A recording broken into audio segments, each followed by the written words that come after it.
Hello everyone, welcome back to our channel.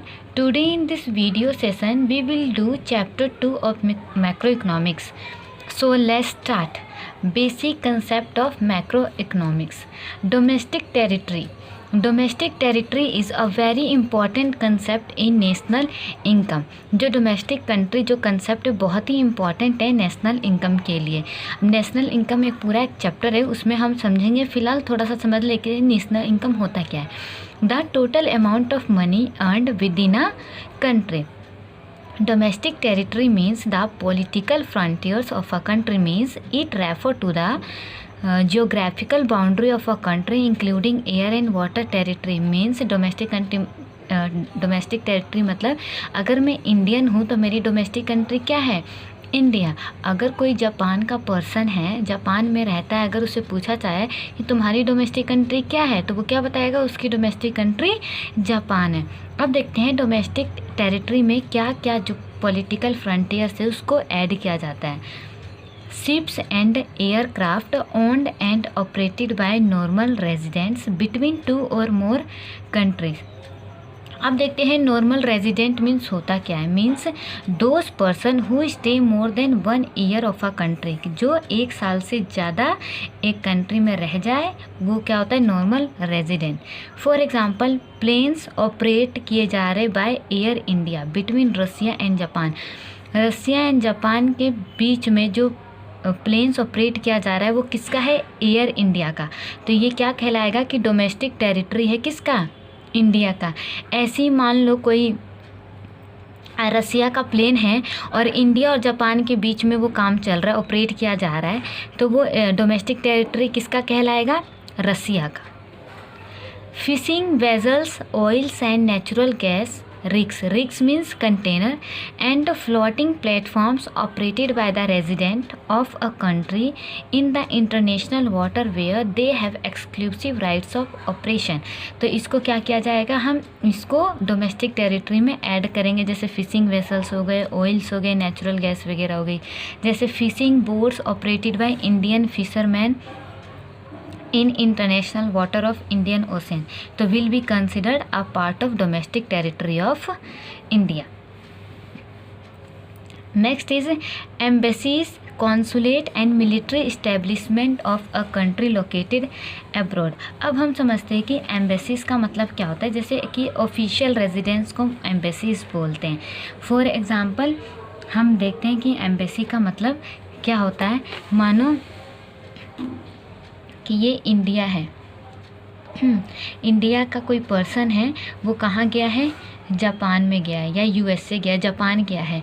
तो इस बंदे को, जो भी ये पर्सन है, गया है वहाँ पे जापान में, इसको प्रॉब्लम अराइज हुई लैंग्वेज से related and any other problems arise हुई, तो ये तो जापान की लैंग्वेज समझ नहीं पाएगा, तो इसको प्रॉब्लम क्रिएट हो रही है।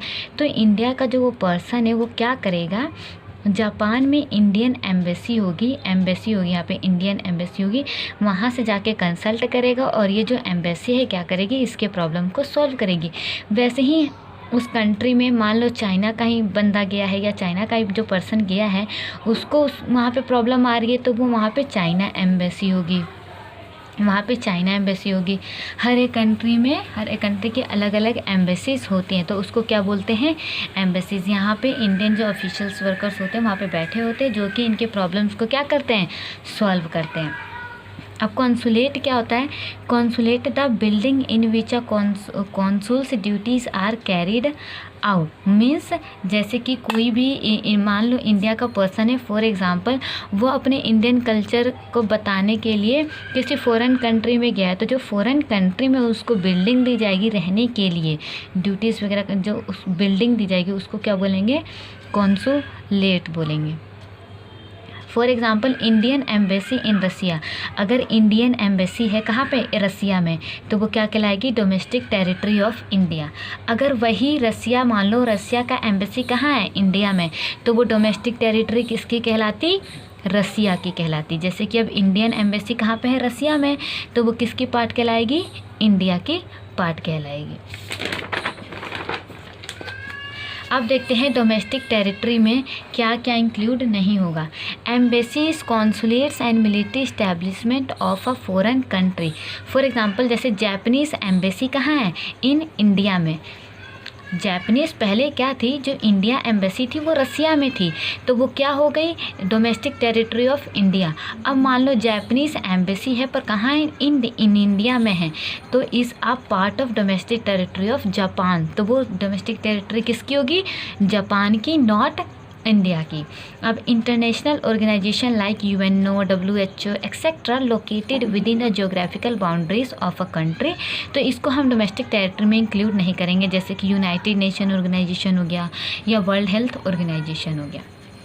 अब जैसे कुछ क्वेश्चंस कर लेते हैं कि जिसमें आपको समझ में आ जाए कि डोमेस्टिक कंट्री है या नहीं, कि डोमेस्टिक टेरिटरी ऑफ इंडिया कैसे होगा। An Indian company in London, कोई भी एक इंडियन कंपनी है जो लंदन में है, तो क्या ये डोमेस्टिक टेरिटरी होगी? नहीं।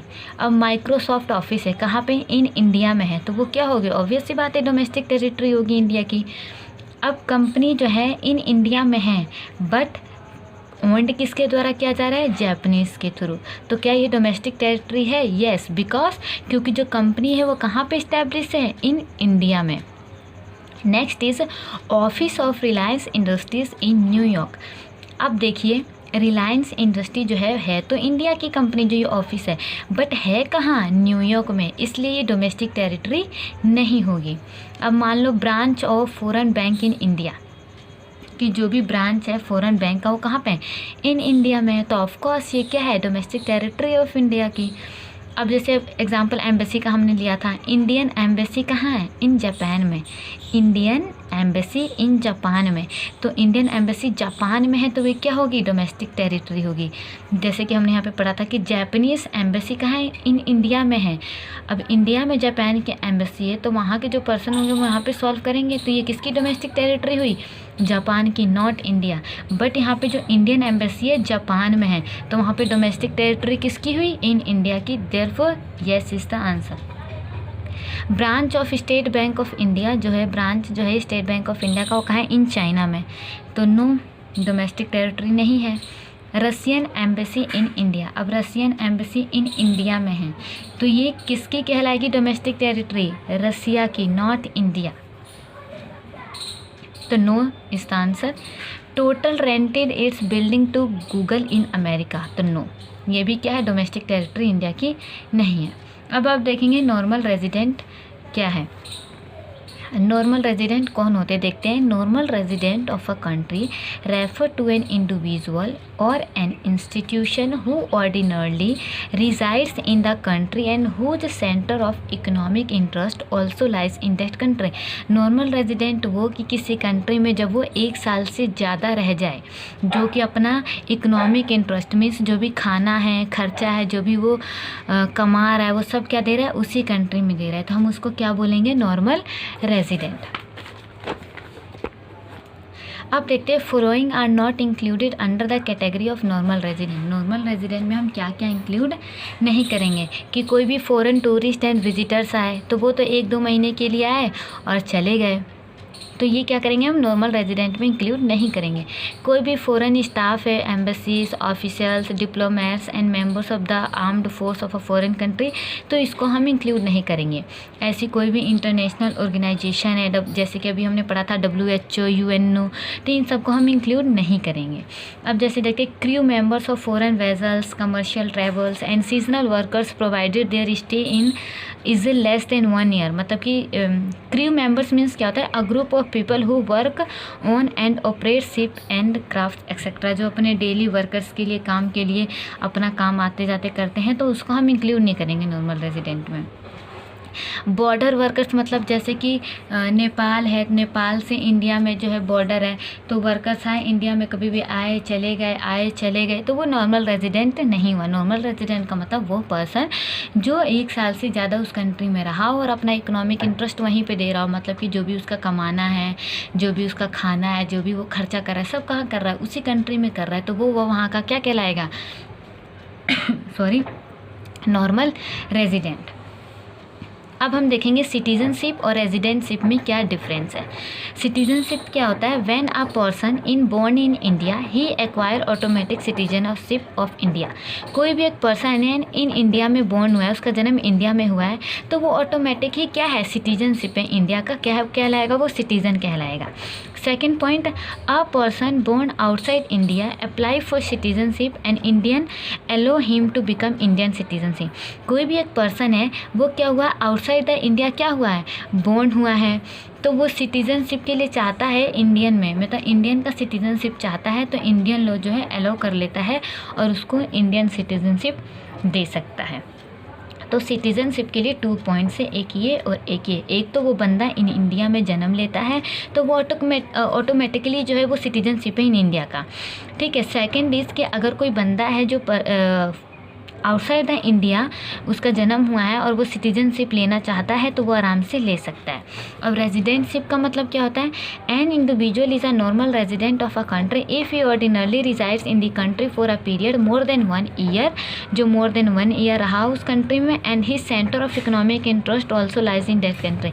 इकोनॉमिक इंटरेस्ट का मतलब वही जो भी उसका खाना है, कमाना है, खर्चा सब क्या कर रहा है उसी कंट्री में कर रहा है, बट मोर देन 1 ईयर रह रहा है, तो वो क्या कहलाएगा, रेजिडेंट से। तो आई होप आपको ये सिटीजनशिप एंड रेजिडेंटशिप के बीच में जो डिफरेंस है वो समझ में आ गया होगा। आज के इस वीडियो सेशन में हम इतना ही करेंगे। नेक्स्ट वीडियो सेशन में हम factor income and transfer income के डिफरेंस पढ़ेंगे। Thank you.